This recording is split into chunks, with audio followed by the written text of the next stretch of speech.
Peter, have you met my girlfriend, Michelle?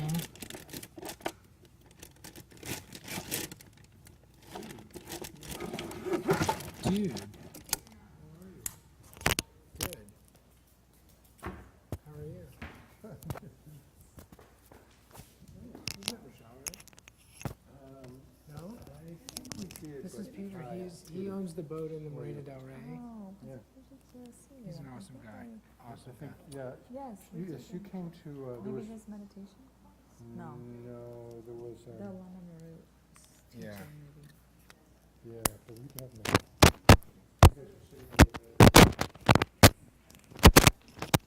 Okay, we're almost ready. That's good.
Oh, yeah?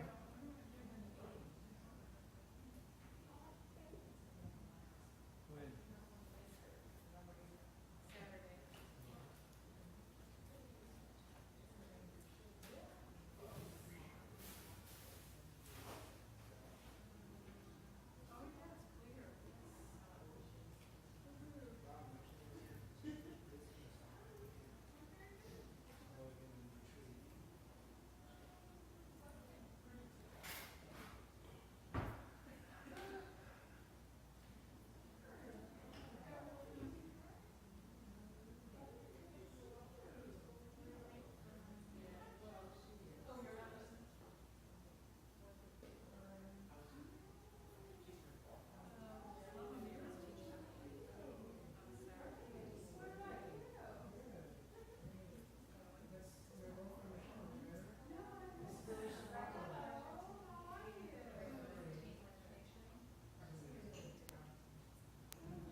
Mark.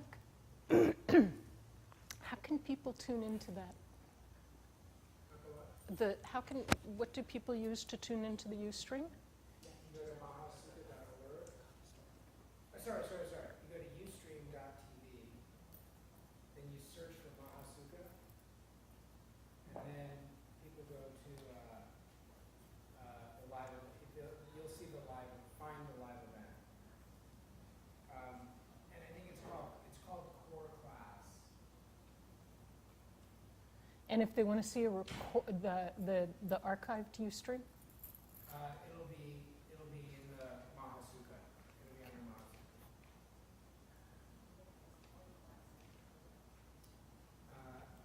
Yeah, I think it's broadcasting the Core Class.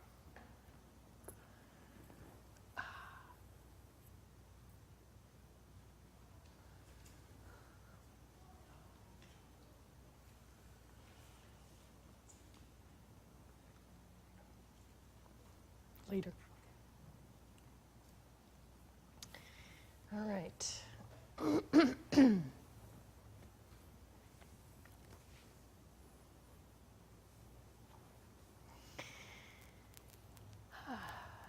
How's everybody doing?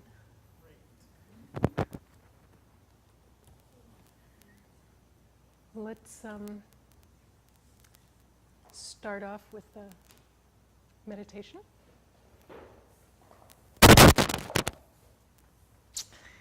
So get comfortable in whatever way is comfortable for you with your back straight. And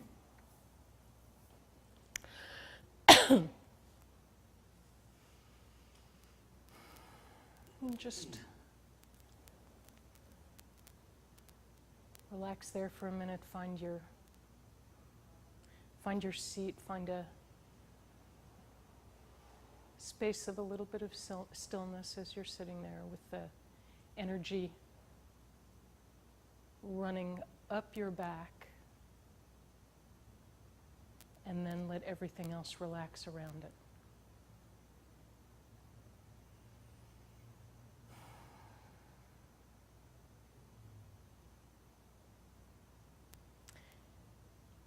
And then just bring your mind to your breath and notice it.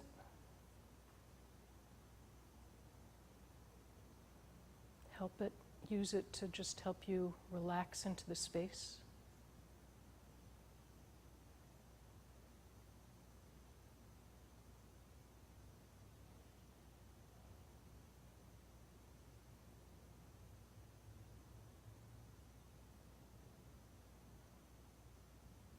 And then a little bit like we talked about last week, take a moment and think about what your ultimate goal might be, not what someone has instructed you that it should be, but some sense of your own.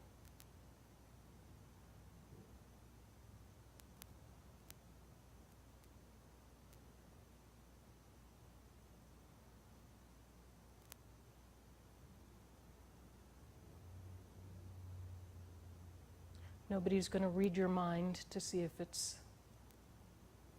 the right one.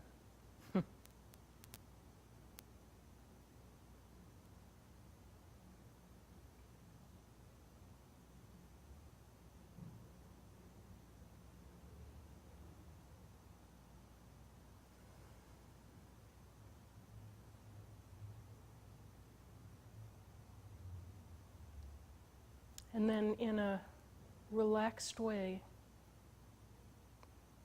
see if you can think of something this past week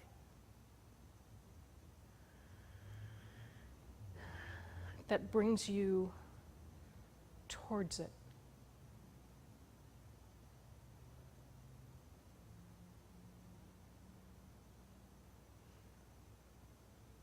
If you did the exercise from last week, then it may be one of those things.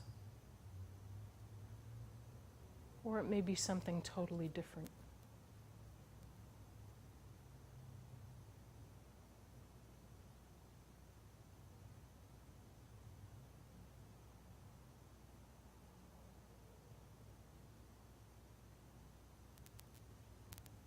Doesn't have to be a big thing, maybe just a moment of thought.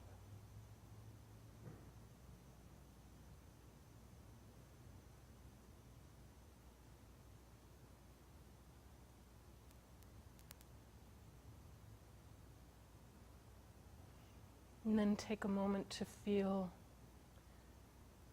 a sense of gratitude for the opportunity to do that, whether time or having the resources or having the awareness.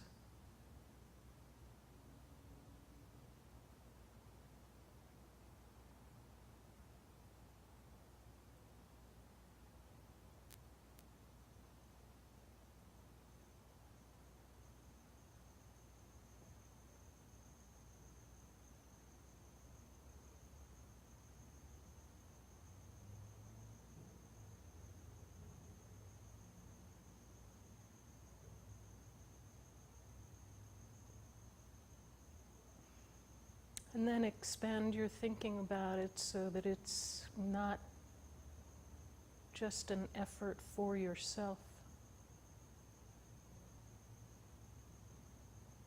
that it's larger than that.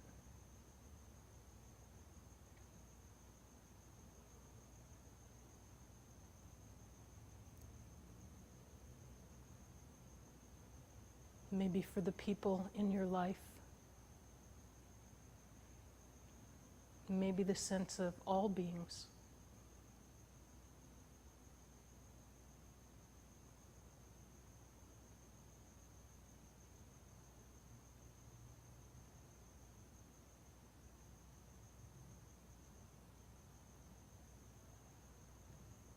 So that you, in a way, detach from maybe some kind of pride about it. And the self that feels pride.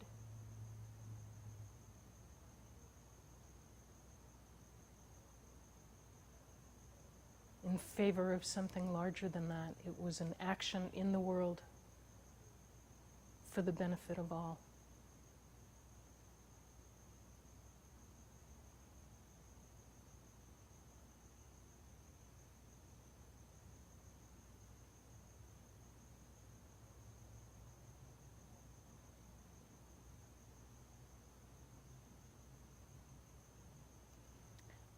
And then see if you can have some sense of bringing that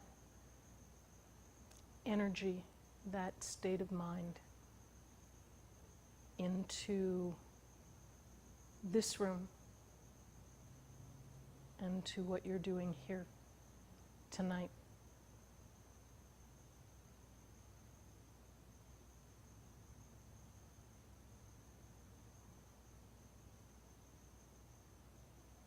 As you bring the meditation to an end.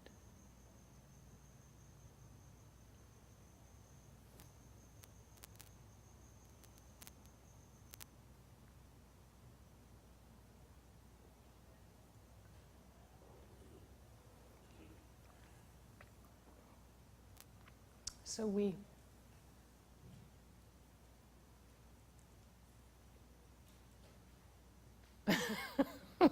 I can hear it creeping up. We talk sometimes here at the center about whether or not to do prayers before classes. And one of the questions that come up in my mind is, what is the point of doing prayers before a class? What function does it perform? And I'm certainly not saying that it doesn't perform a function. It may very well. But it's a good and an interesting question, especially if those prayers are in a foreign language which we don't understand. So for me, this kind of a meditation performs that function, which is to bring, first of all, and if you think about, the prayers that we normally do, It's an expression of gratitude. It's an expression of refuge. It's an expression of generosity. And in a way, it's an expression of hope. That's how I see those prayers. But it's also a way to bring your awareness away from what it was doing, half hour ago or 3 hours ago or something like that, into this room with that kind of a sensibility. So, just so you know, in terms of why we're not doing that set of prayers, and we, probably will on in some of these classes, just for the just for fun. But for me, I appreciate this kind of process for settling my mind. So I hope it works for you too. Did everyone get the readings? Is there anyone who didn't? Okay, because yeah. You didn't get the readings. I sent them out twice because I might have had. When did other people get them? The day after. Okay.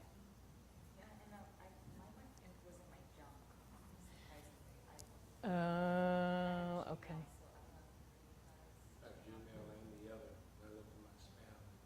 It wasn't there either. All right, well, I will, I'll send it to you tonight, and if you don't get it by tomorrow, email me. All right. Pardon? Didn't... Yeah, and I've gotten emails from him, and it also, yeah. Because I did do yours wrong one time, so I'll check again. All right. Oh, and I passed around an events page for what's going on at Mahasukha in the next little while. It's a lot to talk about, so I didn't want to take hours and hours, and besides, it's great for you to have something to take home.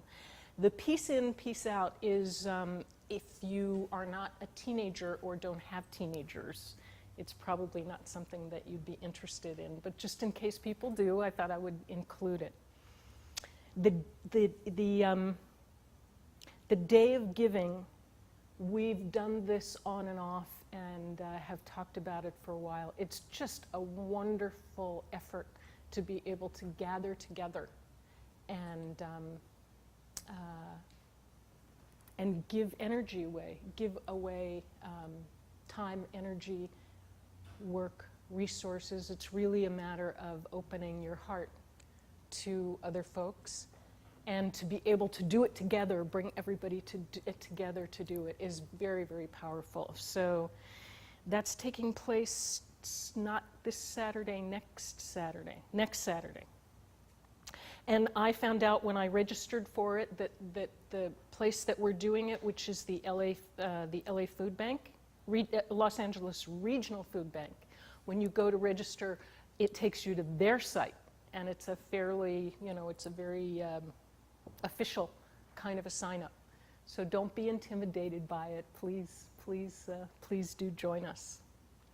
Then Mira's going to be doing a workshop. So it's 3 hours, 4 hours? 3 hours. I put a description there. Mira's workshops are always just extraordinary and fun. I'm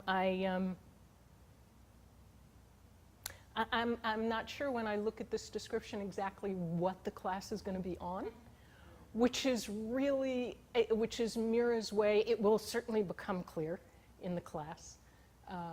But she's a beautiful, extraordinary teacher, and I think you'd really enjoy it. So you're welcome for that. Shoot the Moon is the 7th annual Bliss Fest. It's a great evening, and it is the way that we support the center for the coming year. So yeah, live band. Some of the folks in the community will be performing different things. There's a silent auction. Peter, did I see? Yeah, the yacht cruise. He's auctioning off a yacht cruise? Yeah, it's a raffle. Yeah. You win the raffle, you have use of the boat for 4 or 5 hours, maybe up to 16, 17. And there are a couple of people I've done it. I don't know, Marie, have you been on? Okay. That's a different thing.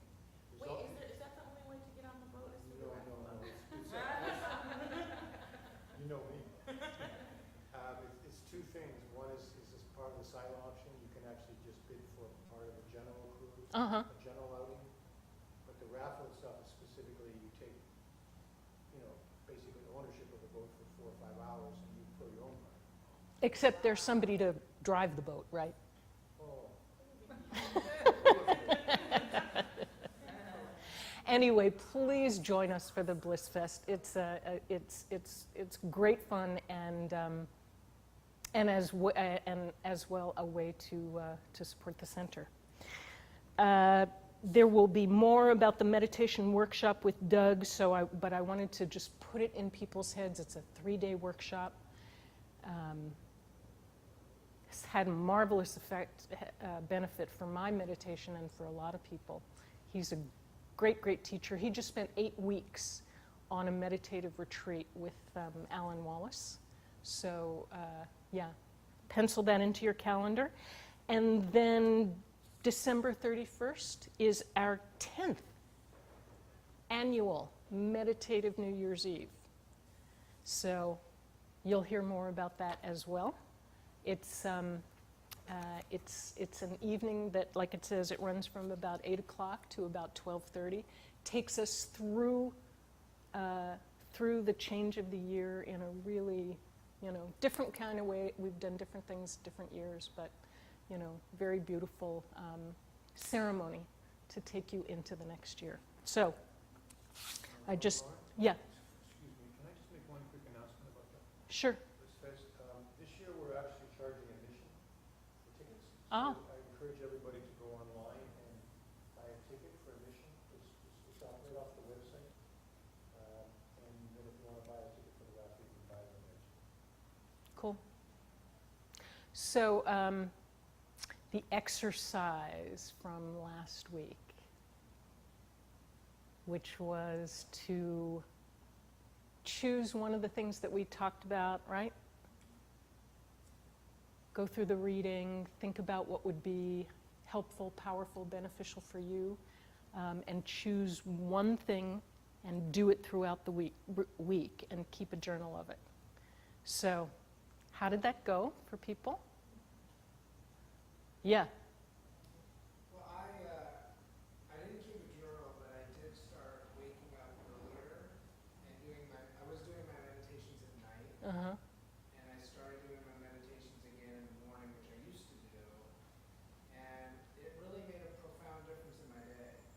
And I know that it does, but yet I kept doing it at night for a long time. But like I used to do longer meditations in the morning, and they were more powerful. So I did start to do that this last week, and it was really awesome to Wonderful. get connected like that again to my practice. Wonderful. Anybody else? Yeah. I'm a newbie Yeah. to meditation, and even 5 minutes for me is confronting. So last week I took on 2 minutes a day. Fantastic. And I did that in the beginning of the week, and I can see in different areas where I set my expectations too high, even on like working out. That is so confronting that I don't do it. So I wasn't consistent every day, but it was the first time that I actually looked forward to doing it. Like, oh my God, I gotta meditate. I have to put my 2 minutes in, and for the first time ever, I felt like I was winning. Like not like I was beating myself up for not, just. So for me, it was the first time that I was kind to myself. That was really Wonderful. what I got out of last week, was to be kind to myself and do what I can and not judge it. But it was the first time that I actually was looking forward to it, because I got that it was something I could win at for the first time. That's great. So, and that was enough for me to get started. That's great. That's something, I mean, both of these are things that hopefully you can, I mean, if you've not done meditation before, 2 minutes of sitting quietly with no intention other than to sit quietly is a really powerful practice. You know, that's wonderful. Yeah, Debbie? Well, I didn't keep a journal, but I did, I chose, I have enough, and I didn't buy anything. What? I didn't buy anything except for, like you said, gas and groceries, because I'm real good on Amazon, eBay. I just, anything, anytime I'm bored, what do I need? And I can think of a million things, and I didn't. So I didn't have to keep a journal because I was reminded all day long. And it was easy. Good. Yeah, that buying on Amazon thing is really, Prime, Amazon Prime. Just kill it, free shipping, 2 days. We get it. It's great. but it's very dangerous. It works even more so to make consuming things our entertainment, you know, and our distraction, instead of about, you know, things that we need. I did the thing where, so this is a great example because I didn't keep a journal either. So if, you know, next time I should keep a journal and then maybe all you guys will. But I did the thing where you where you turn off the ding as your email comes in. And the only way I could really do it was to, because you can turn off the ding, but then I have an icon down here, and the little red number shows up when I have an email or 5 or whatever it is. So I literally got to the point where I just turned off the Wi-Fi connection and would just go on. Now I did it. I did it so that I would check maybe once. And once, probably the quickest I would check would be like an hour, and then again in another hour. But after a while, it got to be really good. Same thing, got to be really good. I realized that I really didn't need to respond immediately. That if it waited an hour, not a big deal. So it just quiets down what happens to me when I'm working at the computer. Anybody else? Okay. All right, well, we'll do more exercises this week. It's a little bit different. Yeah. Okay. So,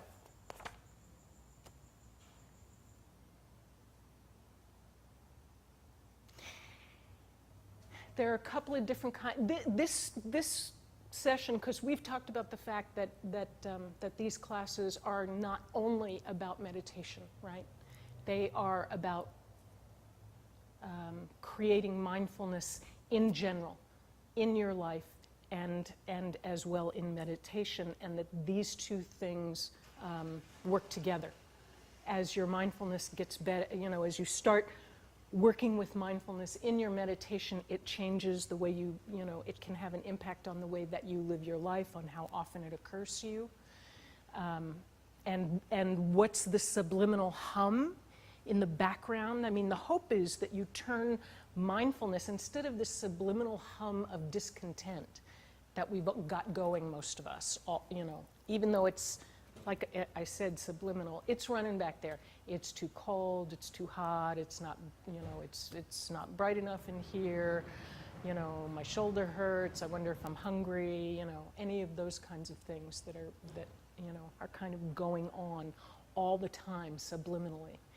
And working with mindfulness, talking about it the way we are in some of these exercises, are to change that subliminal hum that's going on to just an awareness of where we are and what's happening in your life at the moment, and a sense of accepting it, not trying to be in the past, not trying to be in the future, not thinking about, well, it used to be better, or I wonder what's going to be happening next, but about being, like Ram Dass says, be here now. I'm trying to remember, there was a student who I was talking to about it, and the way he described it was, it's when I decide to be in my life rather than someplace other than my life. This class, however, is about, and kind of this class only, is more about meditation than it is about daily life. It's a little bit about the time off the cushion, but a lot of it is about meditation. Really, this sent me to references, and I had to read all kinds of stuff so that because it started to get really kind of fun. Anyway, 3 kinds of meditation, basically. Review meditation, which means that you learn the steps. So you've got, some of us are familiar with it, you've got the death meditation. Death is certain. I will die. Time of death is uncertain. I don't know when that's going to be. Average age doesn't mean anything when it comes to my individual life. Time of death is uncertain. What can help me? I'm losing my mind. What will be able to help me at the time of death? You can't take your toys with you. You can't take your, none of your friends and family can make any difference.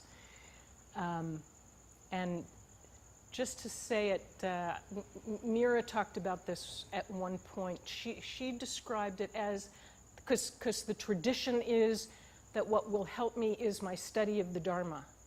And she and I were talking about it, and we said, and we were in an honest mood. So we said, what does that mean? Like, why will opening this book and reading this help me any more than hanging out with my loved ones? We said it's not really about the Dharma that comes in books and scriptures. And we're going to talk about the translation of that word in a little bit, but it's about establishing a relationship with reality.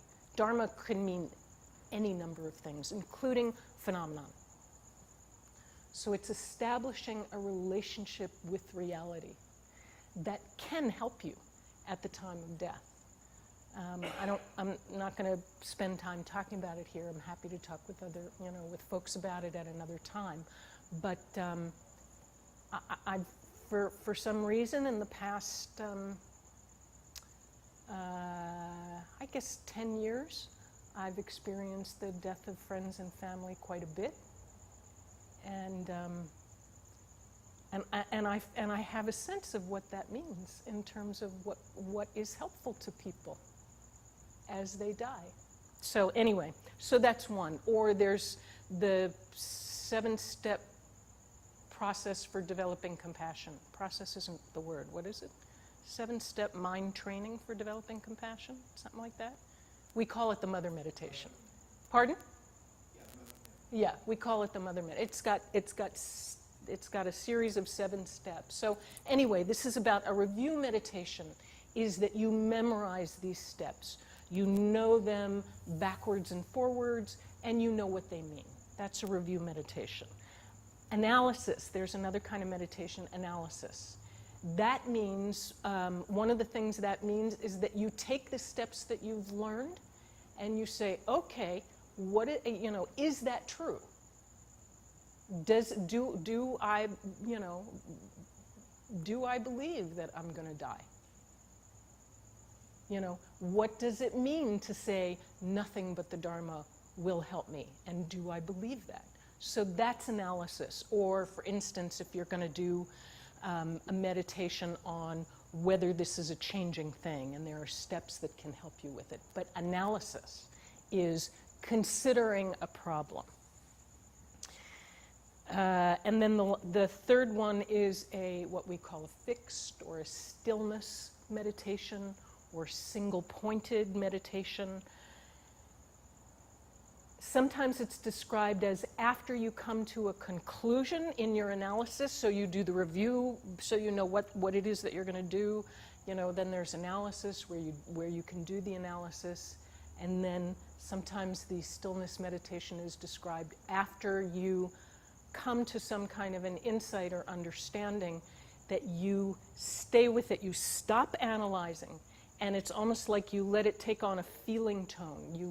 You stop doing, it's like you let it drop below the level of cognition to some kind of a feeling tone that can drop maybe deeper into the psyche. So that's one way they talk about stillness meditation.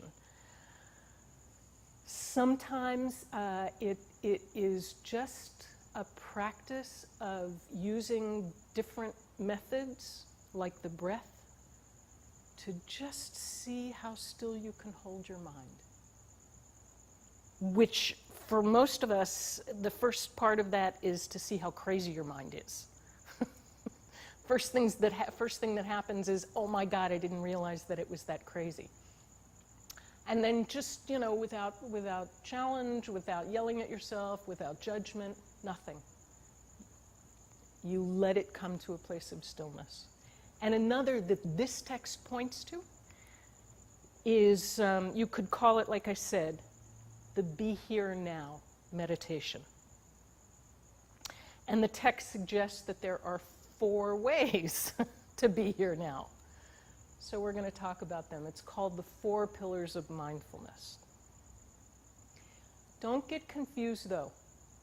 Like we said in the first class, don't forget, remember what your ultimate goal is, what your interest is. And we had talked about it. Maybe not so much, well, my interest is to be, an upright, full, whatever you call it, like a good Buddhist. You could be a good Buddhist, and you could get all the rituals down and know all the information, and really not be any happier than you started out. It's not that being a quote good Buddhist or a good Christian or a good whatever is going to detract from what your ultimate goal is. It can very much help you, but if you get distracted by, well, I need to do all these things right, then you forget about what your ultimate aim is, that you get to decide what it is. So if you didn't do, because I didn't make it part of the assignment last week, so I'd like to make it part of the assignment this week, that you spend some time seeing if you can put language, not big long thing, couple of words, and it doesn't have to be the end-all final statement of what your ultimate goal is. But think about it. See what, see what you come up with when you're quiet and with yourself, based on some of the stuff that we talked about last week. And then if you can get it down to a couple of words, put it up on your mirror so that you remember, so that you don't forget. Okay.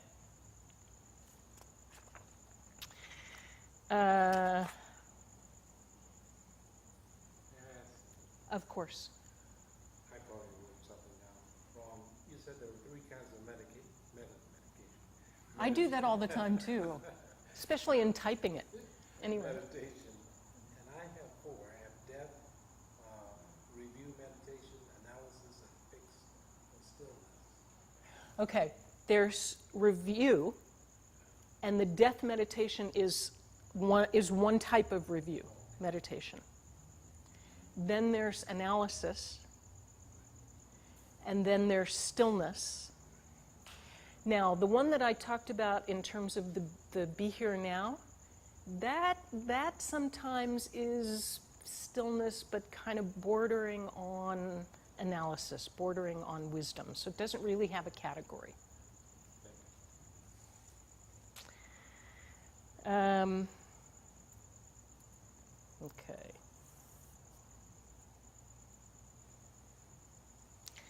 So let's get right to it. This is from the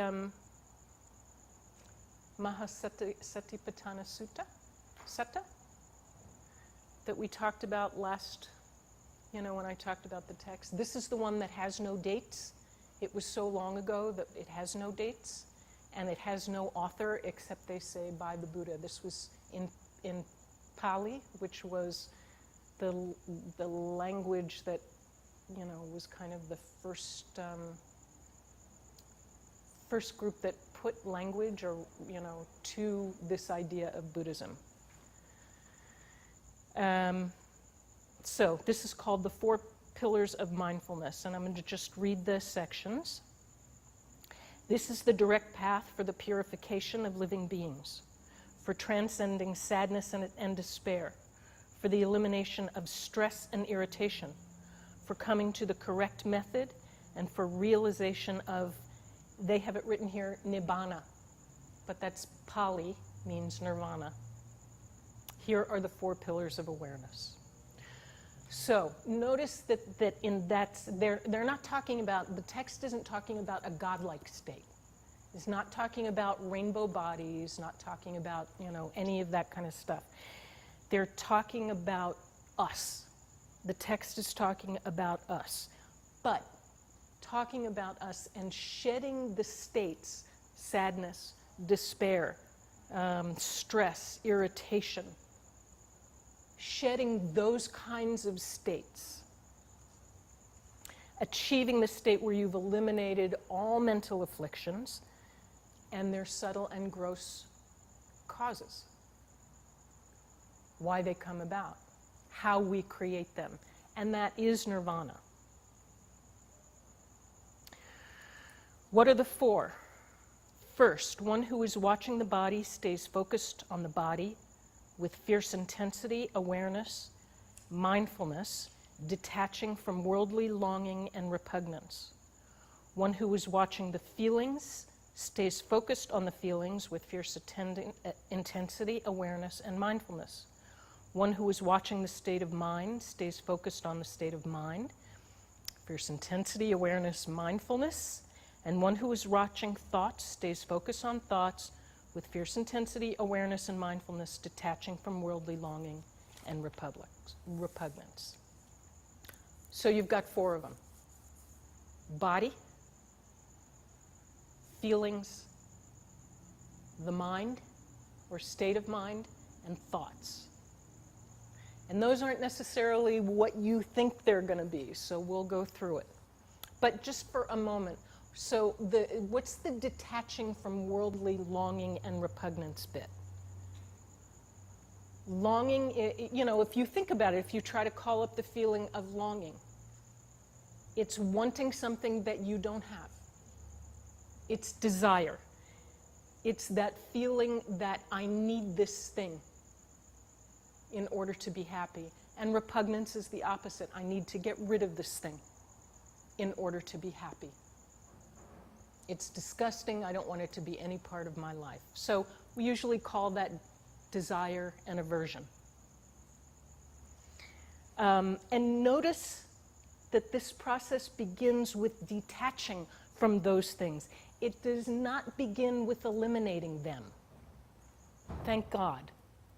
Because if it begins with eliminating them, I'm already like, how do I get there from here? Eliminating longing and repugnance would be great, but maybe it's too much to ask of us at this point in the game. So detaching means that you notice them. Instead of being invested in them, instead of identifying with this longing, I am longing. You notice it. Oh, look at that. That's longing. Desire is coming up. I see. You see a new pair of shoes or whatever it is. And rather than, oh, I need those, and being invested in that, it's like you can see them and you can say, ah, look at that. That's desire coming up. And you recognize it for what it is. It need not spark action to gain this thing or to avoid it. You can decide whether or not, like, you know, like the drill that you did for the week, you can decide whether or not that thing that you have associated, and we'll talk about this, that where the associated feeling is desire, you cannot respond to the desire. You can strip the desire of its power. You don't have to get rid of it, but you can strip it of its power by noticing it and by detaching from it. So, and we'll talk about that more as we go along a little bit. So the first pillar, sometimes these are called applications, by the way, is the body, which means the physical world. It refers to the body and the body's interaction with the world in which that body exists. So it's the immediate experience of the physical environments of our lived world, and it's experience that we know through the senses. Right? That's why it's called, I used to think sensual desire always had to do with, sexy women or something like that. Sensual desire just means desire that arises as a result of the senses. Touch, smell, hearing, taste, and sight. So, yeah. And but the senses are inextricably linked with an external world, with a broader physical environment. So the body has to do, it encompasses everything. When they talk about the body, it encompasses everything having to do with the five senses. The second pillar is feelings. In English, feelings covers a lot of territory, right? Everything from this feels, like cloth, to I feel like chocolate, to, you hurt my feelings, something like that. Here, it specifically refers to the basic experience of pleasure and pain and indifference. So it's I like, I don't like, I don't care. And it arises, they say, in association with the experience through the five senses. So that means, for instance,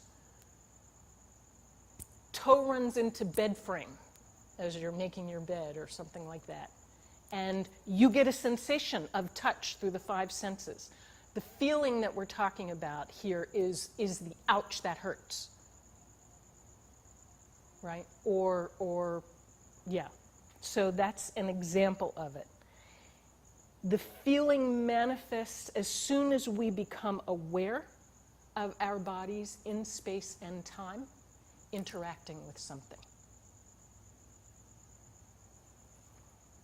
And we care about these intensely, right? So it's not just, the physical sensation of a toe, but also the, if you're, so you could say the sensation of hearing is the feeling, you hear a set of sounds, and the associated feeling is, you hurt my feelings, or I love you, or whatever it is. There is a feeling associated with something that has to do, came in through the five senses. Does that make sense? Yeah? Okay. And I'm kind of, the thing that we normally call thoughts might go in here as well. but we'll kind of talk about it. Because we care about this so much, our feelings, it's really important that we get that we begin to be aware of what they are. The third pillar is the mind. Some of us who have been, coming to the Thursday meditations over probably a long period of time, there's a conversation about what we mean by the space of the mind. And by the way, so this is the space, the arena within which the registering of the sense data arises, and as does an associated feeling. Okay, so the mind that they're talking about here, that the text is talking about here, is the mental space. Of course, there's more that happens in that mental space other than, the feeling of pleasure or pain or neutrality. There are ideas, there are dreams, there are, thoughts, there are concepts. And I say that because these areas are not as discrete as we would think. They're not as separate as we think. So when we get to the part about thoughts, we'll be talking about that again. Alan Wallace says about this space, the question is, what is the nature of the mental space so central to our very existence, and then what populates it? So what populates this space is the registering of the sense data and the feelings. That's what's in there. But what this is talking about is the space, you could say, that contains it. And sometimes it's about, there is an element of this awareness of the mind where you can also be aware of a mindset, of a shading that isn't necessarily a response to stimuli. You could say it's like a perfume that touches what moves through it, maybe like a habit of the mind. It could be perfumed with compassion, or it could be perfumed with dissatisfaction or fear or something like that. It's like it's a sensibility. Yeah, makes sense? Okay. Going on. The fourth pillar. The Sanskrit word here is dharma. I'm not taking you through the Sanskrit in most of these things, but, or the Pali. But in this one, and it would be Dhamma, because it's Pali. Alan Wallace translated it as phenomena. Lama Marut translates it as thoughts. Here's the thing. It doesn't mean, this isn't to say, okay, in the feeling section you watch your feelings, but in this section you watch your thoughts, like your, as feeling as opposed to rational or something like that, and making that distinction. That's not what it's talking about here. What it's talking about is watching a process by which you could say cognition, conceptualization arises. So the fourth pillar, when we get to that step, it's watching, the first one is just being aware of physical sensations. The second one is watching feelings arise as associated with those physical sensations, things coming in through the five senses. Then the third one is trying to get a sense of the space of the mind within which those things arise. And the fourth one is seeing how those things, those two things come together in the space of the mind to create an experience which could be called a phenomena, a cognizing phenomena, a conceptualization, or a thought. Yeah, so you're watching the process of making sense of what's happening to you, or what's happening in you. It's probably a better way to describe it. Maybe you're noticing how these things, come up and stay for a while and then go away, dissolve, and that it's happening as an inside process instead of, totally out there somehow, somewhere, right? Or you're just, in a way, you're slowing down the process of how you make sense of yourself and your world. I'm trying to think of another question to ask rather than, does that make sense? Yeah, go ahead, Dimitri. Is the awareness of how our mind creates mental images related to this? Well, you could say, it seems to me you could say that the mental image is another way to say the feeling. So, you stub your toe and then you have a mental image and a response to it, it seems to me. And then, very quickly, so we don't notice it, we label that mental image, we make sense of it, right, within the space of the mind, and that would be the fourth application, the fourth pillar. Yeah? Pete? Yeah, I was wondering about how conditioning plays into all this. I'm sorry, where? How conditioning, the Yeah, say more about conditioning. well, the context you're born into, the context you acquire by things you choose to like and dislike, Mm-hmm. and the cultural context Mm-hmm. that you're born into, how they believe about what they believe about things.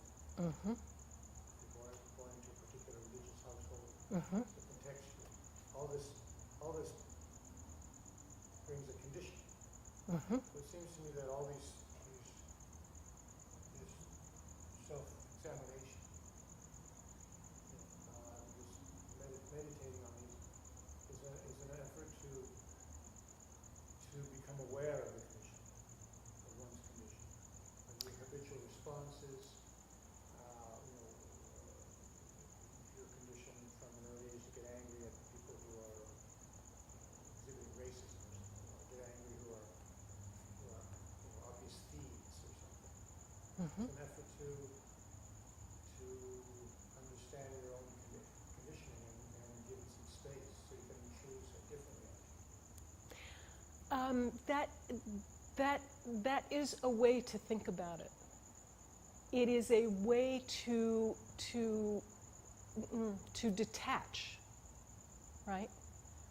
Which is what, if you're talking about, it's a way to watch what's happening in your mind and how you're making sense of the world. And yeah, conditioning has an impact on that. It's not something, as we go through this, it's not something that you would necessarily throw into the mix intentionally, but it certainly may arise within the mix. It may be one of the things that you notice. The condition. Right, like within the fourth, within any of the pillars. Maybe not so much the taking in the sense data, although maybe so. But it may be one of the things that you notice is, and that you would try to step back from. Isn't it a given that your conditioning response to somebody who parks crossways in the street in front of you and will not move? But you can change that. Yeah, but what you're doing though, if somebody parks crossways in front of you, so let's say that's a visual. That's data coming in through the visual sense. Unless you slam into them, in which case it's a tactile sense. But it's a visual sense. Or you're going to be late, and so it's, Well, okay, but we're not there yet. And we're actually kind of not, what you're watching is first you're seeing, so if you're talking about doing it out in the world other than in a meditation, which you can do, and which is a wonderful thing to do. So you're driving up and somebody is sitting across there, you have this visual sense coming in through the sense of visual.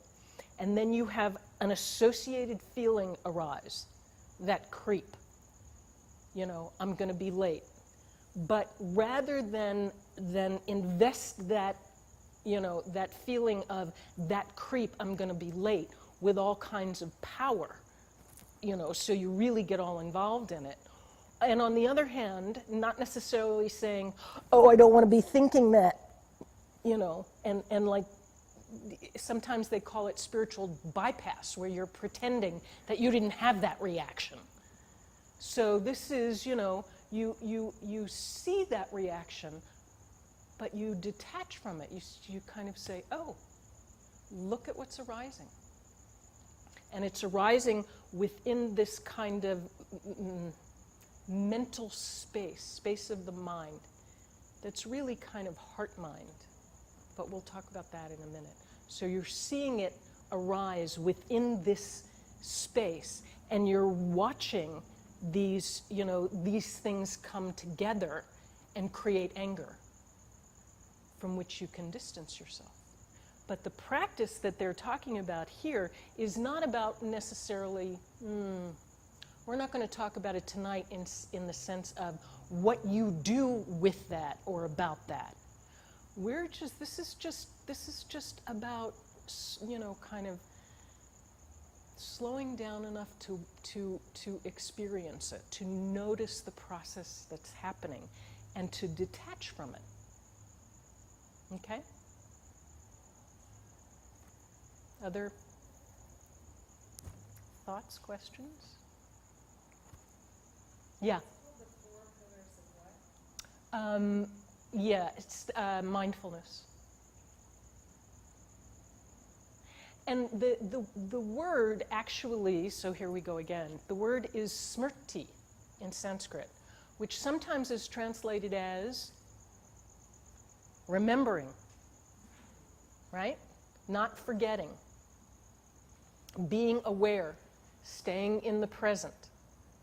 But in this case, most of the translations, including Lama Marut's and Alan Wallace's and everybody's, is mindfulness. So it's the 4 pillars of mindfulness, sometimes the 4 applications. Yeah? So is it like 4 things that happen that have us be aware of a thing, or? Well, as a meditation, which we'll kind of do a sample of it at the end of class. As a meditation, you kind of start with just noticing physical sensations, right? Sound, taste, touch, that kind of thing. And then noticing an associated feeling. My mouth feels uncomfortable with that taste, or, the air, the cool breeze feels good on my skin. So there's an associated feeling. I like that. I don't like that. I don't care. And then an awareness that is happening within this kind of internal space. And then the 4th pillar has to do with watching yourself make sense, categorize that experience as experience, label it, conceptualize it. Yeah? It's like what's going on with us all the time. Right. It's a process that's going on with us all the time. And this text, by the way, for as Lama Marut likes to say, the Buddha heads in the room, there are a number of teachings that come from this text that we have no idea came from this text. We don't know that. We think it came from someplace else. So like the Four Noble Truths comes from here. But so the process that we talk about that ends with labeling is in this. It's in here, and we talk about it in a different way. But that's the process here. So.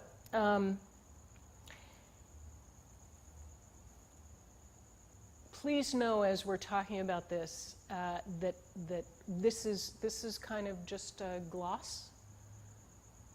When I started to, I have a habit when I do this stuff to try to understand every little thing about it. So I end up with kind of books this thick. It can be very nuanced and very intricate, and can bring you to teachings about the most profound aspects of the training. But this is a gloss and a pretty good way to kind of get an introduction into what these 4 applications of mindfulness are. It's well worth studying. Alan Wallace's book is called Minding Closely, the 4 applications of mindfulness. That's where I spent the most time, if you're interested in it. Sure. So this study of the 4 pillars, is it parallel with what we learned in Course 13 about the clock, the mental image that gets replaced? It doesn't parse it out that way. But it's the same. It's in the ballpark, yeah. Yeah, but it's focused more on. First of all, it's less intellectualized. But is it describing the same phenomenon? Yeah.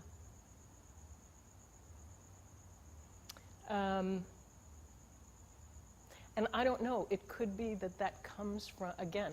When I'm looking at this and I'm, wow, there are the 4 Noble Truths. So this is a very, very old text, and it could be that a lot of those teachings are a way of parsing out these 4 applications, because, like I said, it can get really intricate. But if you're not intrigued by that, if that's not your way, it's not necessary. Practicing these, working with them, and watching the process, because again, this isn't about, so we're talking about the steps right now, and that's kind of like the review. But the review, a review meditation in a way, is a preliminary meditation. It's just so that you know what you're doing. I don't mean that you do it before every meditation, but it's a way to get yourself familiar with kind of the subject matter. The meat of it is when you use those steps to explore your own experience, your own mind. Okay, so also notice with this, it's all what's happening to you, embedded in a larger whole. To you is problematic. I kind of want to say, put a preposition in there. To you, from you, at you, for you, from you to, it's a problem. But it's all happening, it's your experience embedded in a larger whole. So it's being attentive to your own existence, you could say. In a lived world, it's being in the moment instead of spacing out.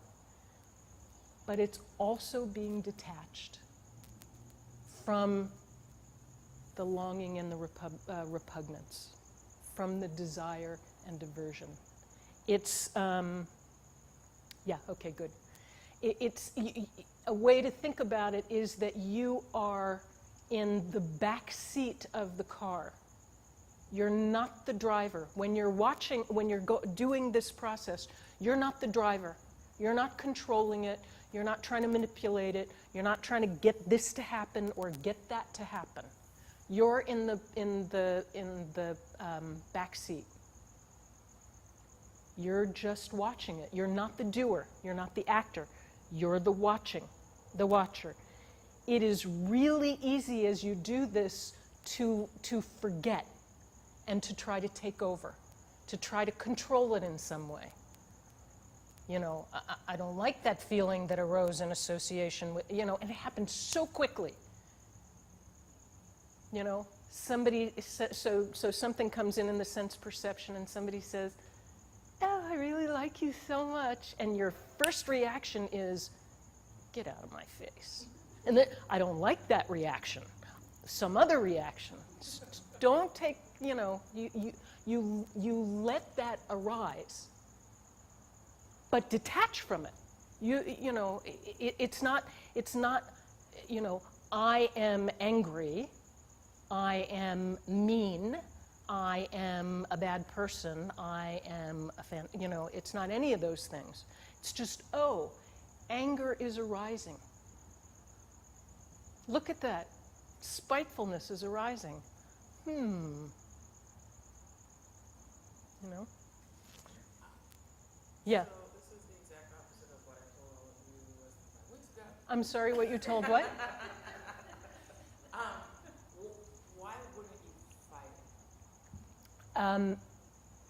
it? In this process, and particularly, that's a really good question and an important one, because it also doesn't mean that you succumb to it, right? All you're doing is watching it arise, and you can, and if you don't own it, then you don't accuse yourself of being a bad person because it arises. And it also gives you, and it strips it of its power, and it gives you the possibility to respond in a different way, because it's not you. You know, say your name to yourself. It's not, I'm angry. It's, oh, look, anger is arising. And then if we take it, you know, just kind of quickly through the thing, and you're, look, oh, anger is arising in this, I don't really want to say mental space, but in this space, the reason I'm hesitating there, and I'll get back to this, the reason I'm hesitating there, you know the phrase bodhicitta? Citta, and I know you've heard this, in the East, I used to think it was that in the East, they said that the mind was here and the heart was here, and I would just, what? In the East, when they say mind or heart, they're not talking biological body parts, brain or, you know, or this muscle. They're talking about, you know, the mind, which, by the way, in the West is also ineffable. And this kind of this thing that we call the heart that isn't about the muscle. So it's, you know, it's the thing that, you know, that I love you, I care about that, you know, yeah, that sensibility, that's all the same aspect. Has nothing to do with, you know, where it's located in the body, okay? That's what they mean when they say citta. They don't mean this thing. And they don't only mean what we call thinking, cognizing. It's a feeling tone. You know, bodhicitta pervades your entire being. So what was it I said I would get back to? Oh, why we're talking about why, right.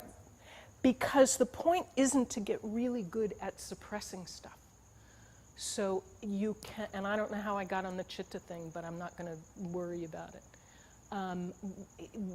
The point, oh, because the sense data arises.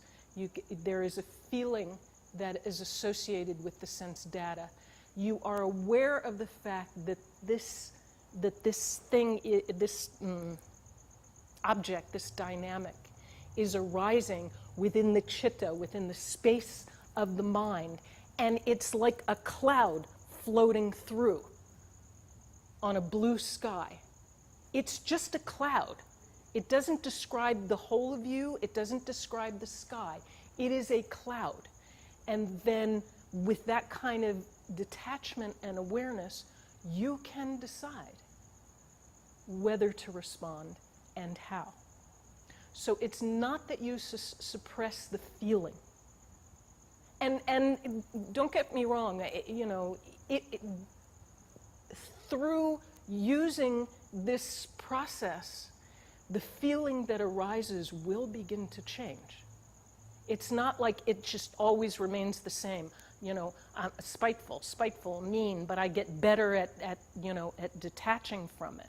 That's not what happens. What begins to happen is that the associated feeling begins to change, because it doesn't have the kind of power over us that we normally think it does. Okay? Yeah? All right. Yeah.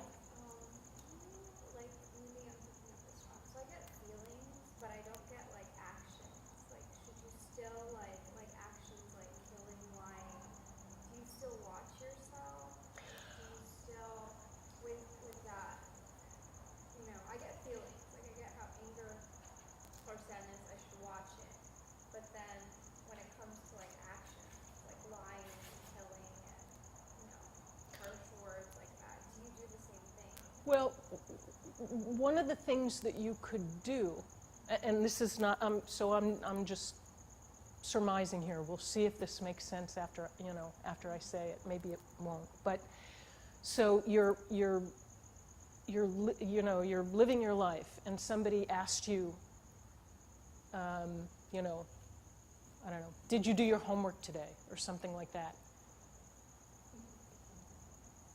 And it's your teacher. And so your instinct is to lie, right? And even though I'm a good Buddhist and I don't lie, so I go, no. But the instinct is to lie. This doesn't mean that you go ahead and lie by any stretch of the imagination. But one thing you can do with it, for instance, either in a meditation later or if you have the presence of mind at the moment, is, so you're aware of the question, you could say the sense data, and you're aware of this feeling that arises, which is to lie, which is guilt, which is not guilt, which is what? Shame? Okay, which is shame. You're aware of this feeling, and you can detach from it, from that feeling. It is a cloud in the sky. There are different responses that are possible. But the first thing is to actually slow it down enough to notice what your response is. Yeah? Okay. And they're all, after the 4 pillars of mindfulness, like I said, book this thick and it's only one. There are all kinds of things you can do with it. Further steps in the process. But right now, it's just kind of understanding the steps. Yeah? All right, so.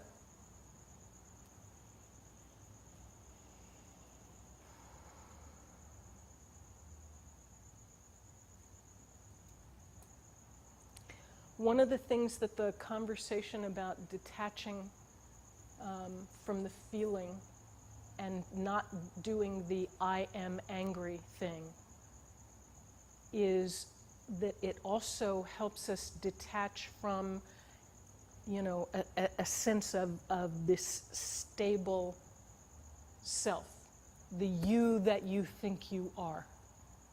It also throws that into question, because we identify with our feelings all the time. We think that the feelings come from some real place in us, right? At least I do. You know, that, well, it's my, it's my feeling. I have to be true to my feelings. This doesn't mean you have to be, that the answer is to be untrue to your feelings. But your feelings are not you. What is you? There is no you. Just to answer that question that comes up immediately in my mind. There is an idea of the self. You have an idea of the self. But that's all there is. There is no real self. And this can help us have an experience with that. And then if you're like me, the question occurs, well, who is it? The real me must be watching. The real me must be the watcher, the witness self. Yeah, that's the story of infinite regress. You go back and back and back. Well, if I'm aware that there is a watcher self, then who is awareness? And it just goes back ad infinitum. It's like those the mirrors, where you just see reflection upon reflection upon reflection. And the only self that there is the idea of the self that you have. Doesn't mean that you have no self at all, by the way. You have a functioning self that changes all the time. But it is a concept of a self. It is an idea of Lauren, of Debbie, of Lauren, Yeah.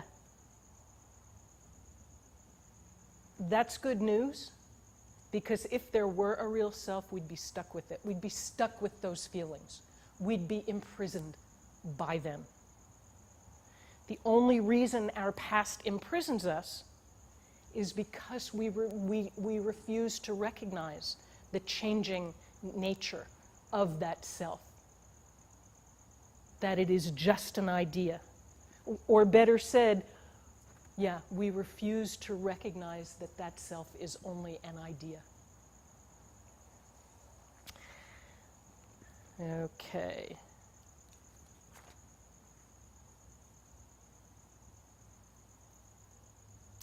And how does one who is watching the body stay focused on the body? First, one should go to a wilderness area, or sit at the foot of a tree, or find an empty house. One should sit down cross-legged and holding the body straight. Stay present mindfully with what is happening. So now it's breaking out the 4 steps. We're talking about the body. Basically, it means go to a place where you can be undisturbed, where you can be quiet and alone.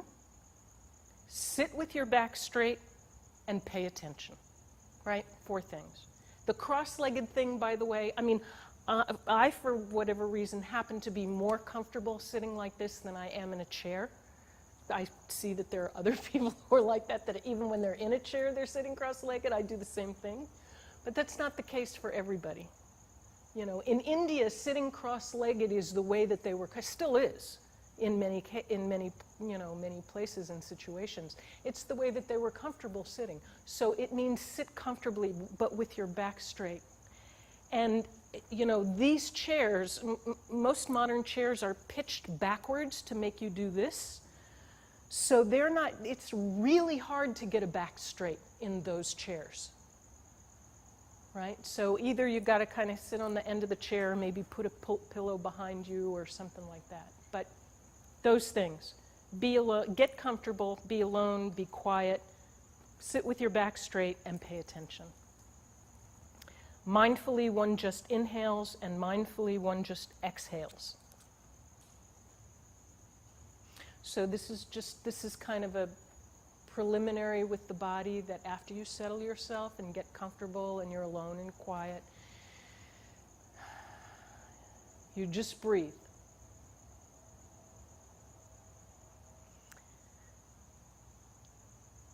Breathing is something that we all do all the time. It's a great way to bring you into the present. So you just take a couple of breaths. It can help you clear. You ever been at a computer, you get all tense? So you can go someplace else or to to a quiet corner and just breathe for a few moments. You don't even have to do anything else. Just breathe for a few moments. It'll change that tension. It's an ancient technique, couldn't be more simple. Yeah.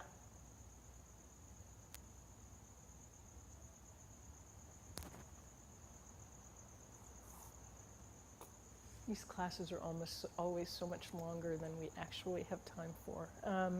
Okay.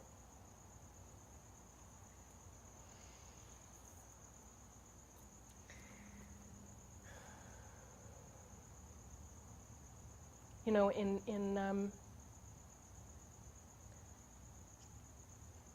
science, you know, when we're doing now scientific studies and research on meditation and even on the breath, and we try to explain it biologically, or in some of the Indian texts, they say things like thoughts ride on winds, which is a connection between the inner energies and the breath. But it's acknowledged all over the place, and we don't have to get either scientific or mystical to know how this works, to know that it works. I think certainly I have experience, I think we all have experience of the power of the breath. And then as well of what happens when you're, if you're in a state of excitement, whether anger or lust or passion or, something like that, your breath is kind of short and fast, right? When you're in a relaxed state, it's different. And you can, so when you sit down, if you just take sometimes they call them calming breaths, it's a great way to just be able to center yourself. Okay. And when you're doing this as part of this meditation, and probably at any point, do it as witness rather than actor. Right? Don't try to control the breath. Don't try to, like sometimes they say, it used to be that when I would sit down to meditate and the first thing I was supposed to do was take 10 deep, 10 breaths and count my breaths. Invariably, I would be, not only would I lose my attention, but I'd be out of breath by the third breath. Because I was trying to, do that, and I wasn't ready for it yet. I was trying to control the breath in a way that just wasn't going to happen. So and then I'd have to give up basically. So don't be the actor. Let the body breathe itself in this situation. Okay. When moving, one knows I am moving. When staying still, one knows I am staying still. When sitting, one knows I am sitting.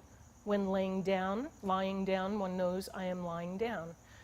So this is just taking into consideration the fact that this thing that we're calling meditation can happen in a number of different positions, or can even be while in motion. Right? I got a cramp. Can even be, in the sense of a walking meditation, or, when you're eating, I am eating, when you're, right? Okay. And how does one who is watching, so now we're moving on to feelings, stay focused on the feelings. First, when one is happy, one knows I am feeling happy. If feeling unhappy, one knows I am feeling unhappy. And one is feeling neither happy nor unhappy, one knows I am feeling neither unhappy nor unhappy, neither happy nor unhappy. So this is what we were talking about before, where, it's not saying I am angry, it's saying I am feeling, or this is the feeling that is arising. And whatever the feeling is, that's what you acknowledge, that's what you recognize.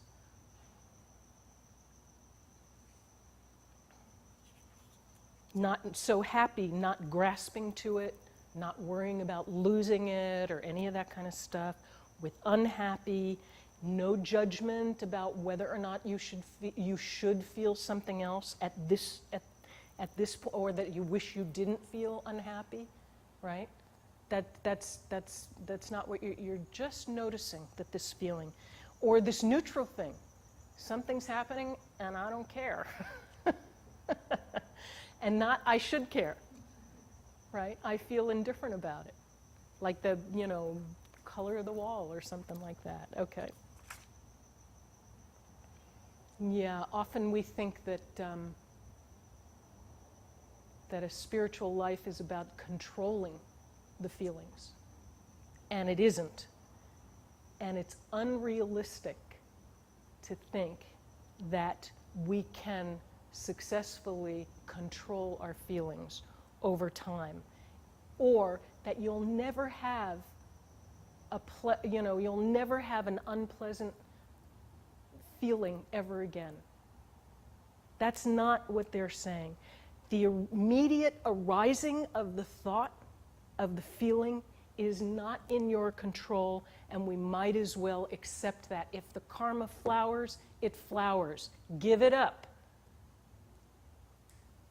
And when you pay attention to your thoughts or your feelings, these things we're calling, these mental images, we could call them, when you're paying attention to them, you'll realize that. They pop up. And if you develop that kind of detachment, you can realize, oh, that's a feeling that popped up. Bam, you've just cut its power massively, right? To the point where it's not even, at some point it's not even negotiable. Negotiable. It's not meaningful. It doesn't bother you. Yeah. What training in a spiritual life is about, in terms of control, is controlling your responses, which will have a profound effect on the feelings that arise. It will.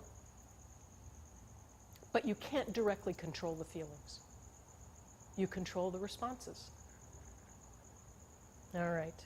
And along the way, detaching from the feelings that arise is a great technique. Yeah. Don't identify with it. And if it's an unpleasant feeling, if you don't identify with it, you'll notice that it'll fade much more quickly. And if it's a happy feeling and you don't identify with it, you can enjoy it. That doesn't mean don't enjoy it. Please don't think I'm saying that. You do enjoy it. But if you don't identify with it, then when it fades, because things change, you won't be upset about that. You'll be able to enjoy the pleasant memory. You won't be upset about having lost it. Okay?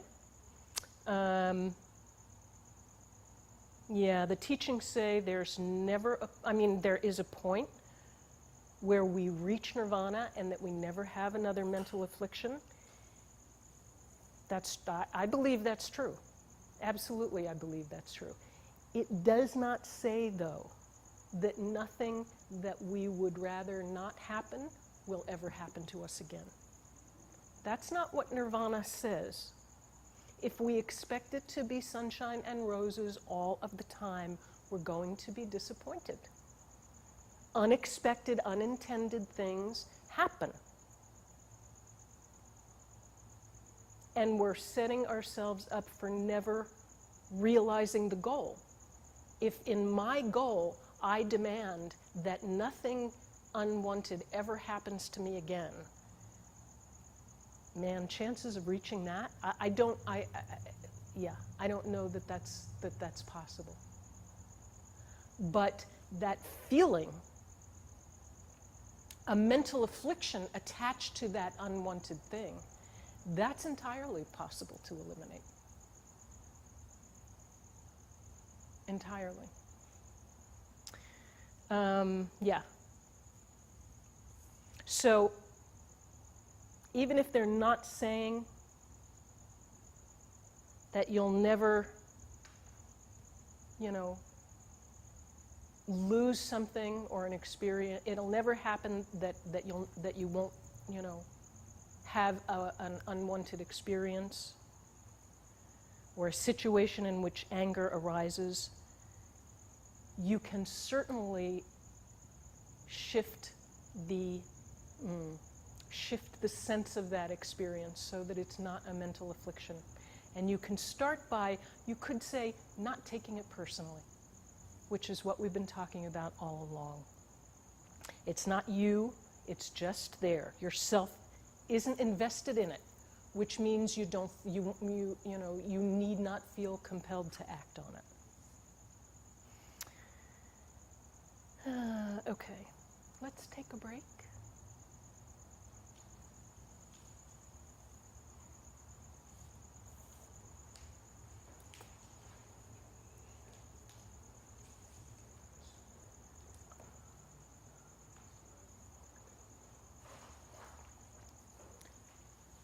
Chuck, have you ever gotten an email from me?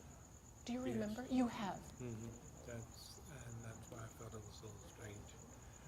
Because, I did look in my spam, and it wasn't in the spam.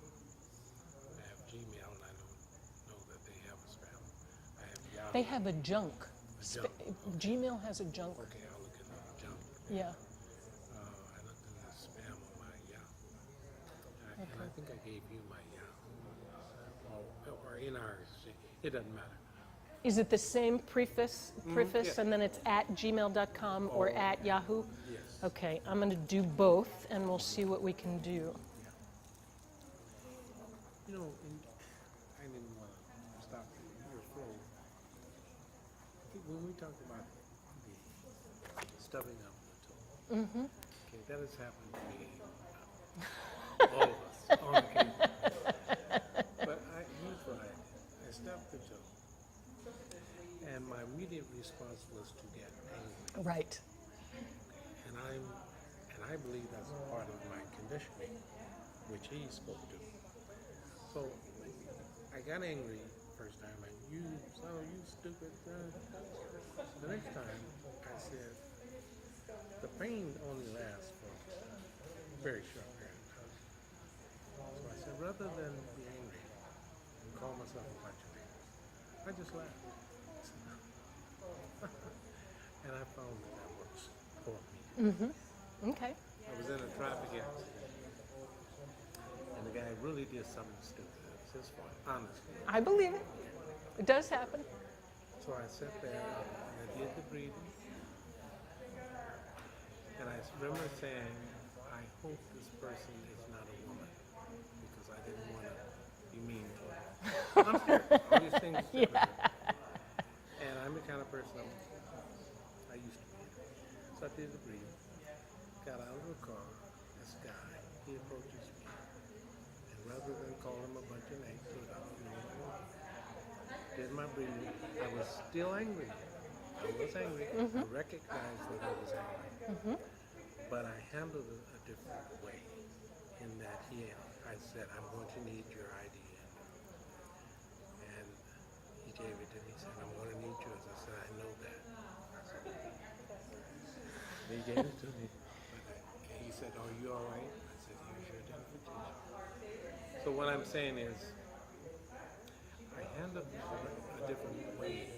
I recognized that it was anger, but I couldn't remove myself from it. Well, I did remove myself. You detached from it, sure. Detached from it to understand. It's just that I changed the way I would normally. Right. And that is as a result of having been Yeah. very short. The thing is, that's only going to work for so long. In that, so the traffic accident thing, and then the guy says, well, I'm going to need yours. And that's like, okay, maybe that's a little bit too much. No, I can still do it. Yes. But then maybe the guy says, and by the way, stay out of my way next time, or whatever. You know, okay, so there's a certain point where that restraint is gonna, like, that's enough. you know? Yeah, you're right. So one of the things that this that that this gives you, and it does give you a certain kind of power in that situation, because it gives you more space for that identification. I keep hearing that word space, and I have yet to. Time, more room, I just want to. where you can, I mean, in that situation, and when you're practicing in meditation, when you're working with it in meditation, that's one thing. Bringing it to daily life, man, that's huge. Now, that is its point, Yes. but that's huge, eventually. So as you do it, you'll be able to see, like, it's not, oh, I feel anger, that's the wrong thing to feel. I mean, that is the case. Maybe it's the case, but it's more like, oh, see, anger is arising. I Not control it, but I will not let it consume me. right. I don't have to take this personally. It's just anger. It's just a feeling. And you're watching this process of this feeling arising in, kind of in you, and watching yourself make sense of it as, this is something I should punch him in the nose about. And being aware of that process enables you to interrupt it, right? Yeah, I use it. So, and that's what I'm gleaning from this. Yeah, that's wonderful. It's huge. I appreciate it. My pleasure.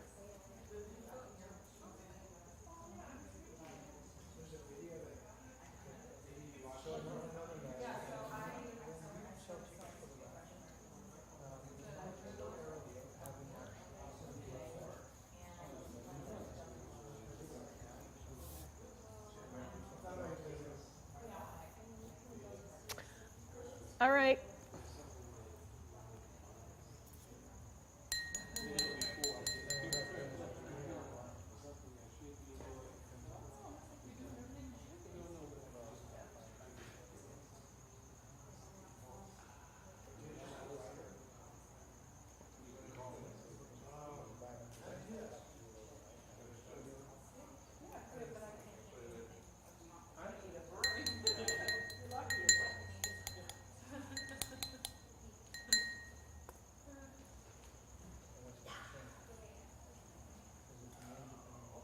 Can I ask you a favor? Thank you so much.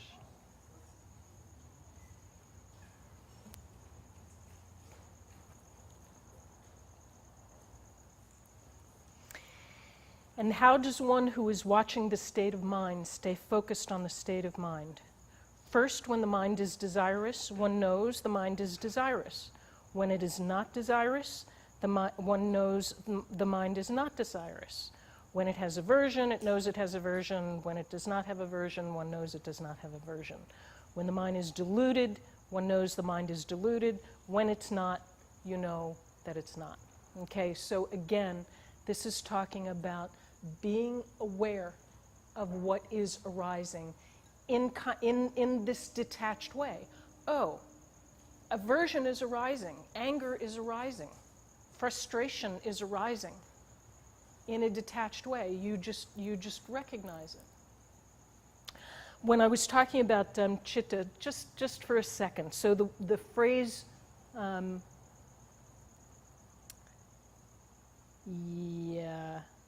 nope. Sorry. Yeah, I am going to talk about it. So when we talk about the bodhi of bodhicitta, sometimes it's translated as the wish, sometimes awakening. Awakening is a more common one. It means that this arena that we're talking about is imbued, is perfumed with an awakened sensibility, okay? That it has transcended ignorance, and that the ignorance that believes that we are, kind of independent individual selves that exist kind of in an isolated way, and that we need to go pursue our self-interest, right? That brings on all of the suffering and pain and angst that we feel.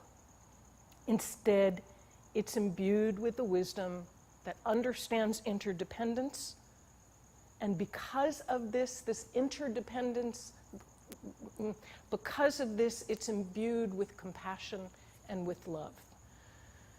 And because of that, the path to full awakening is open. So this idea, of what we're talking about in terms of interdependence, not to get too technical, I love Lama Marut's idea of the wave and the ocean, right? And it's not even, are you an ocean, or are you the ocean, or are you a wave, as though those are two separate things. They're not, right? The wave is also the ocean. No self-respecting wave would ever say, I am not the ocean, I am a wave. Even though it feels like its power is embodied in the wave itself, that wave is part of the bigger ocean. And selves are like that. Individuals are like that. Maybe there's this, you could say that the energy of each being arises out of the energy that is all life. I don't really know how to express that. But we don't think of ourselves as interdependent. We think of ourselves as individuals. We're not as smart as waves. Yeah.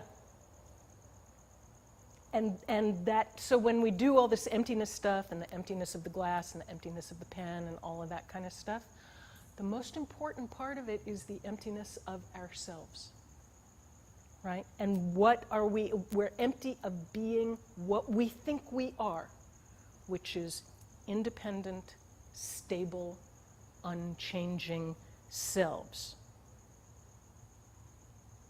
Okay? Yeah.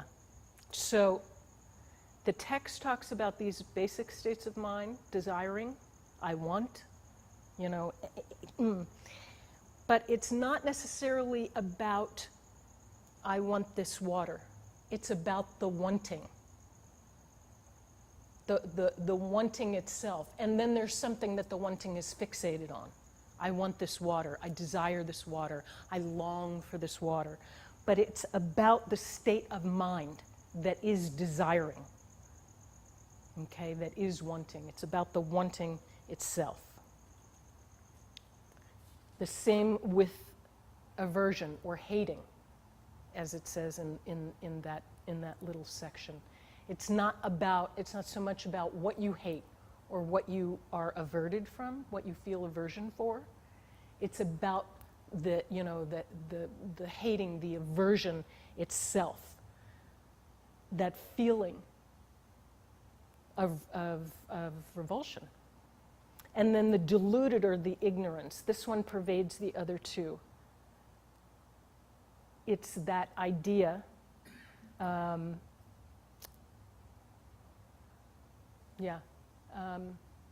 it's the mistake that we make, that we are individuals.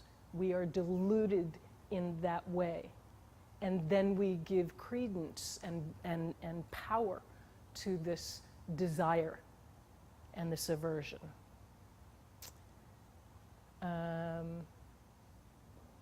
Okay. And how does one who is watching the thoughts stay focused on the thoughts? First, one who is watching thoughts stays focused on thoughts with respect to the 5 hindrances. And how does one who is watching thoughts stay focused on thoughts to the 5 hindrances? So I'm just going to run through these. Pleasure related to the senses. Ill will. These are the 5 hindrances. Torpor. State of mental or physical activity is what that means, like laziness or lethargy. Agitation and worry, and doubt. Those are the 5 hindrances. Now, just because you have doubt, if you have doubt, but you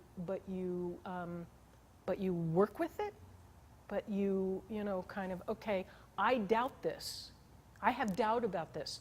But then you think about it, and you test it, and you see if it's whether or not it's true. That's okay. It's doubt that is left to fester. I doubt this, and you just blow it off. Or you doubt it, but you continue on, and it's just still festering there in your stomach. Okay. First, when the wish for sensual pleasure is being experienced within, one knows there is the wish for sensual pleasure within me. You get the point of these, what they're doing? When the feeling arises, you recognize, oh, there's the feeling. When sensual pleasure is not being experienced, you know it's not being, I'm not reading these exactly, right? You know it's not being experienced. Okay, and one knows how the wish for sensual pleasure arises, and one knows how the wish for sensual pleasure is eliminated once it has arisen, and one knows once the wish for sensual pleasure is eliminated, it won't arise again in the future. This little thing right there is the basis for the 4 Arya truths.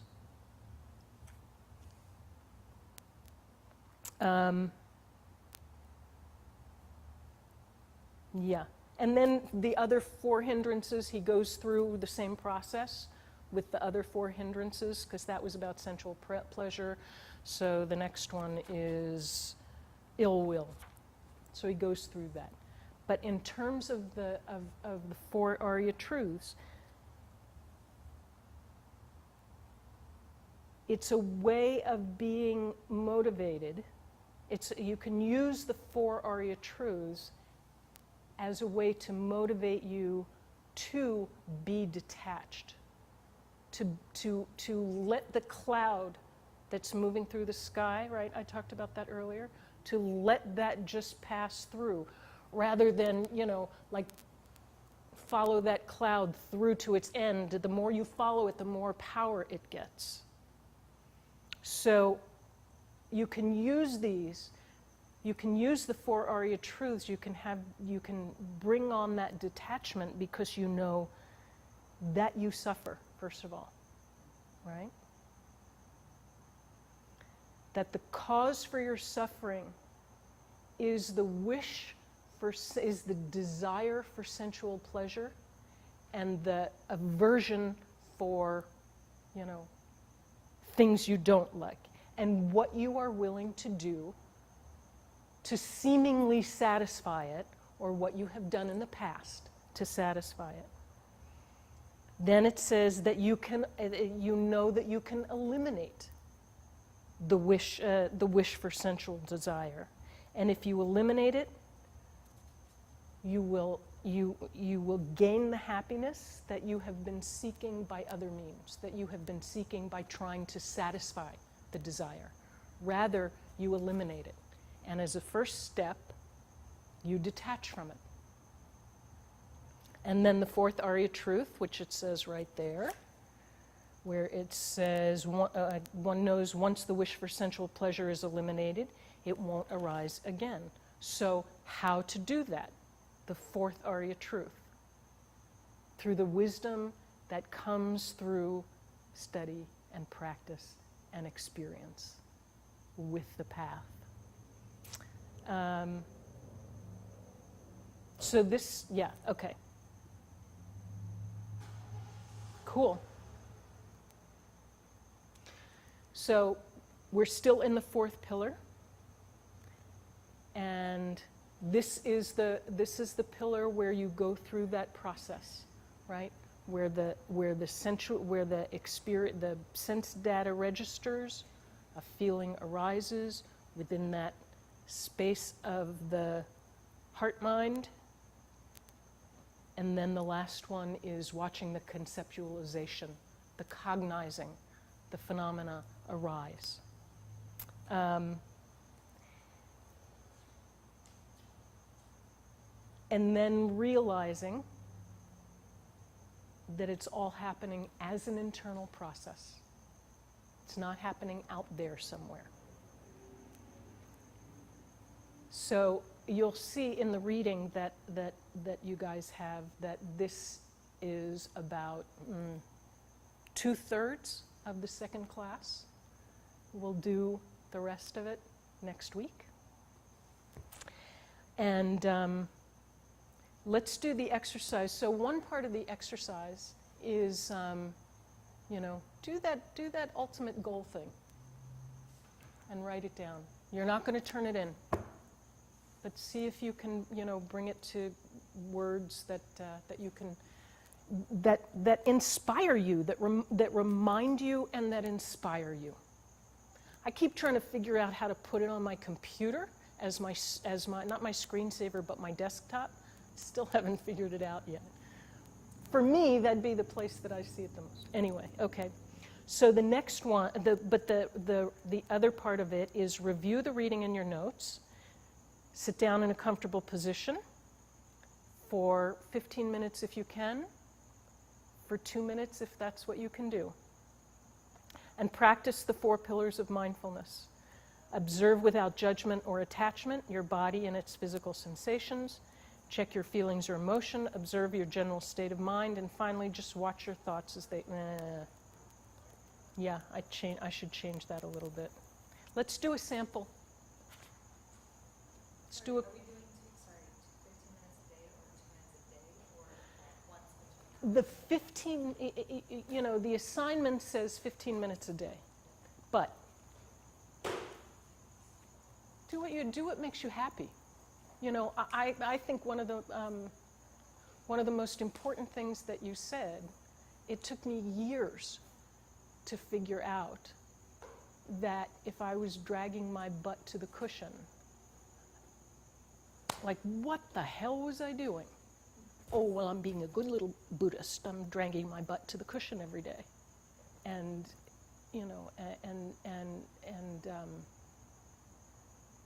yeah. So I had to figure out a way that it did. Now, that's not to say that every minute of meditation, it's not like, oh boy, yippee, I mean, meditation is a practice. It's a discipline. It is. But I think it's wonderful to have a kind of a base experience that it makes you happy. Yeah? All right. So let's do it for a few minutes. Assume the position, whatever that is, with your back straight.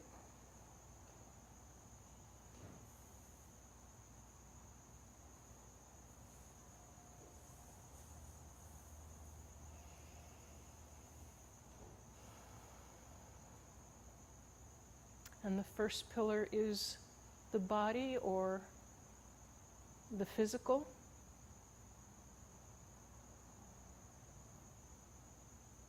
Detaching from longing, worldly longing and repugnance. So you're in that position.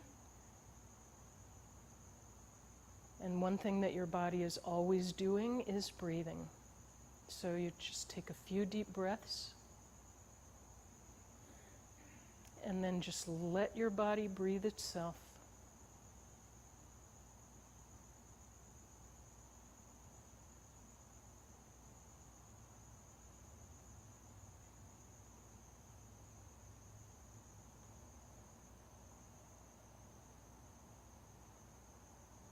And feel your breath moving in and out.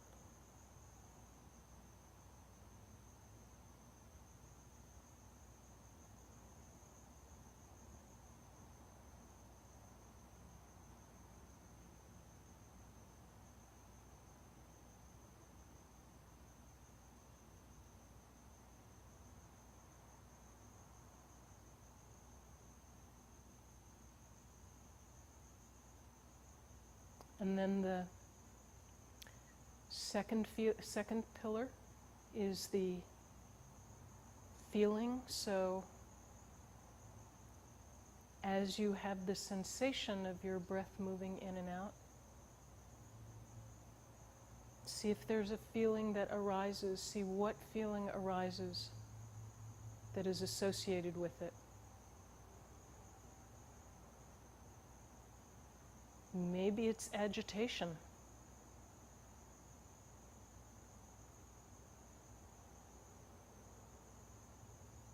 Maybe it's a sense of calm.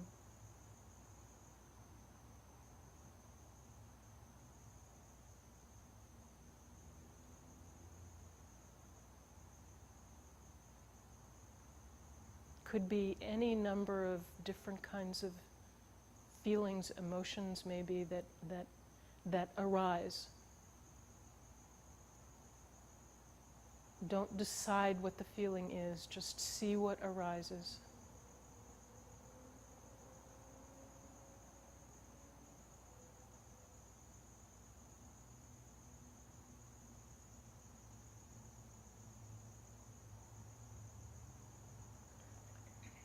It's probably not going to be just one feeling. As you do it, the cloud of the feeling may be of gratitude for being able to breathe arises and goes by, and then maybe calmness, and then maybe frustration because, okay, I'm done with this now. Well, any number of things, and they'll arise and they'll go by. So you just notice them.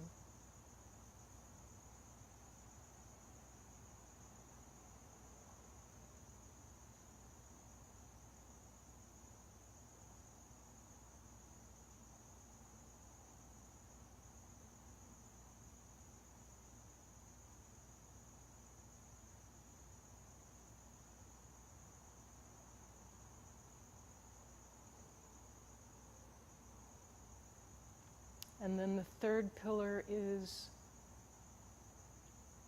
noticing the space of the mind. So this is kind of interesting. It's the clouds are going by, but what you're noticing is the arena within which they are floating. So you are noticing the sky itself. The place where the sense data registers and the feeling arises.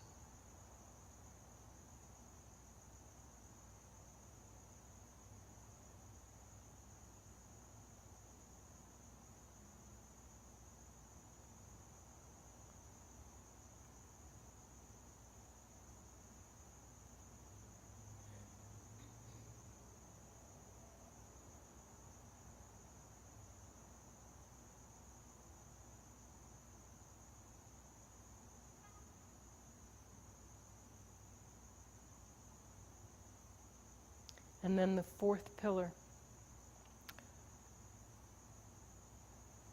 is the thoughts or the phenomena.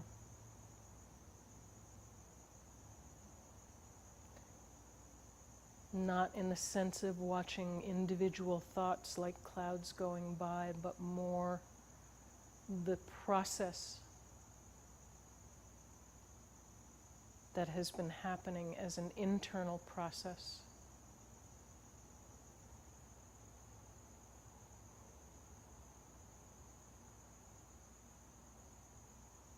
Of the arising of the sense data, registering of the sense data, rising of the associated feeling, and it may be many associated feelings within the internal space of the mind.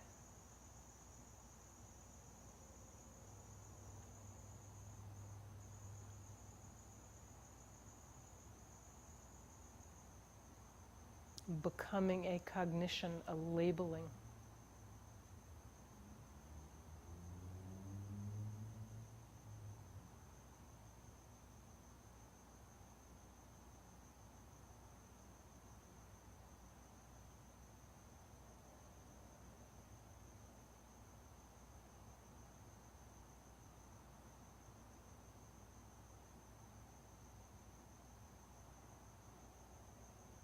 All right.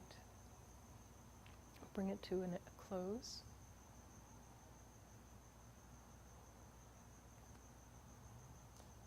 There is a temptation in that fourth step to turn it into an analysis. of, you know, what does this mean, and I don't know, is this really happening, or let me get the steps down right, or let me label it properly, or really in that fourth step, all you're really trying to do is watch it happen.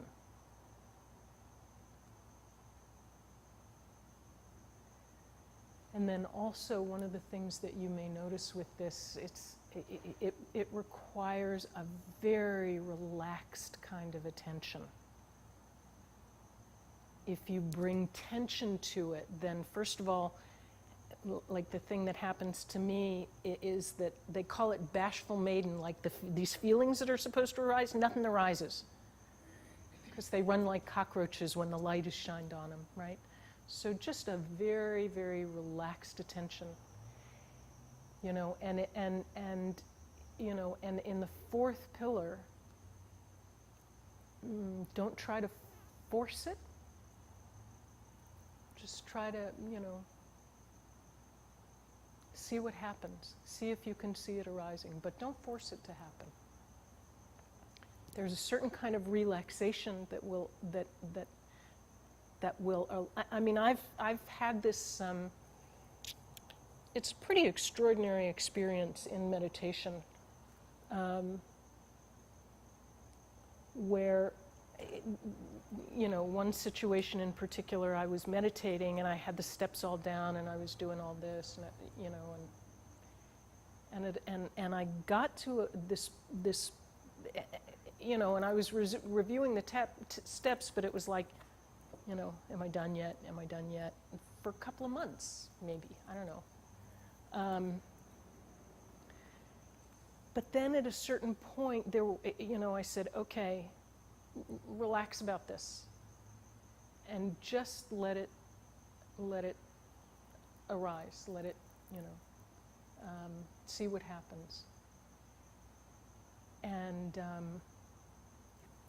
I think I was in meditation like this or something like that, and all of a sudden I kind of went, at least mentally I know I did, I went, look what just happened. Because it was like I relaxed enough to be able to see what was going on rather than instruct myself about what was going on. So that's also what this meditation is a little bit of a, you know, a practice of. Yeah.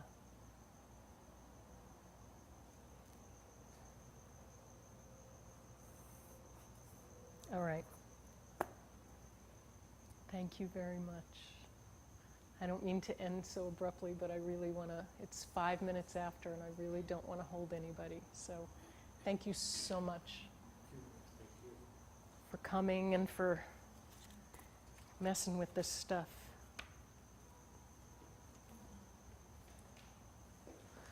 And see you next week. Yeah. The workshop, taking all the changes at 5. I'm sorry, which workshop? The workshop, taking all the change. But, Okay, good. Yeah, good. Because it sounded like it was a little too short to me. Thank you. It's Mira's.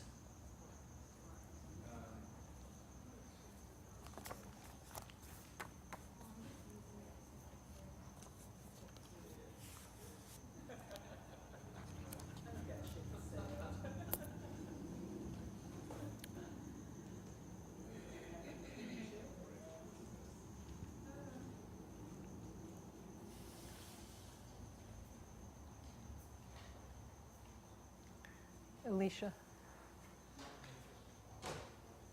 What? I don't know if you got, I just got word and I get to work on it. Lama Marut is working on the translation and commentary of Nagarjuna's. See that?